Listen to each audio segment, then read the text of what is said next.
get over to Alexa what we can expect weather-wise heading into another work week.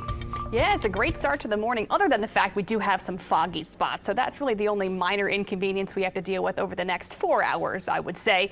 Visibility impacted in a few spots, especially towards Homa, Galliano, even our river parishes, parts of the North Shore, Slidell area seeing some reduced visibility. So we've got some patchy fog, some localized dense fog, not only from moisture, but also some smoke from the wildfires happening nearby, helping that fog to really get kind of bad in a few spots.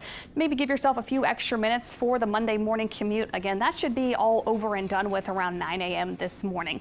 Today, though, looks quiet, dry, definitely feeling mild and a bit humid this morning. We've got temperatures sitting at 67 right now in New Orleans, but you see the metro area is clear, so the fog really is not everywhere. It's just in a lot of spots this morning.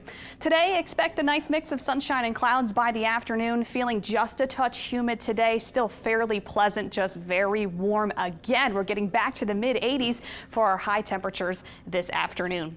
As we go throughout the day, though, you notice these high temperatures might not stop there. They might get into the mid, maybe upper 80s in a few spots, depending on how much sunshine comes through, because we'll still have some scattered clouds around early today, then more sunshine by the late afternoon. But some of us may be clocking in at 87 in Raceland, 88 in Gonzales, 85 in the New Orleans area. Dew points will be on the rise starting tomorrow. Not so much today, so not terribly humid, though the mugginess factor does return starting tomorrow. So it's going to get pretty humid, especially midweek when those dew points get back close to the upper 60s, near 70 degrees. Pretty, not terribly oppressive, but it's going to be warm, it's going to be humid, it's going to feel more like late May than late October all this week. Other than that, the weather is going to be pretty quiet. Though it is going to get breezy starting tomorrow. That will kind of help shake things up a bit and make it not feel so sticky outside when the winds pick up starting Tuesday, and then Tuesday through Friday it will be occasionally breezy at times. And our winds will transition and come mostly from the east and southeast, and sustained winds might get up to 15-20 miles per hour, especially along the coastline as we go throughout the next several days. Today, though, not really all too breezy. This starts tomorrow, and this is as high pressure builds in the upper levels of the atmosphere. This high pressure is going to keep us dry over the next week, all the way through the upcoming weekend. The only thing is if the high pressure can kind of shift up to the east a little bit, we might be able to get some moisture working in on the western side of it later in the week. So possibly Thursday and Friday, we might be able to get 1 or 2 stray showers, and that is about it. But really the high pressure is going to work to block out any disturbances, and I only have a modest to 10% chance for Thursday and Friday. So that means most of us from now until next Sunday will be completely dry. So we need rain, not going to get it.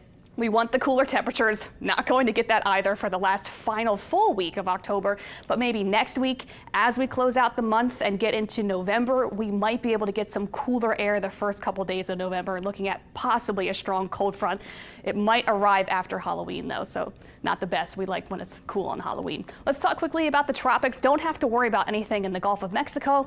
Hurricane Tammy did bring some impacts to the Lesser Antilles in the Caribbean this weekend, but luckily it has moved away from the islands. It's out over the open ocean. It should stay a Cat 1 over the next few days, and it should weaken as it moves closer to Bermuda. It's going to kind of go do a little dance back and forth out in the open Atlantic. There's also one little spot to watch in the far southwestern Caribbean. That's going to move west into Central America and stay way to our south and just move right into the Central America region going into the next couple of days.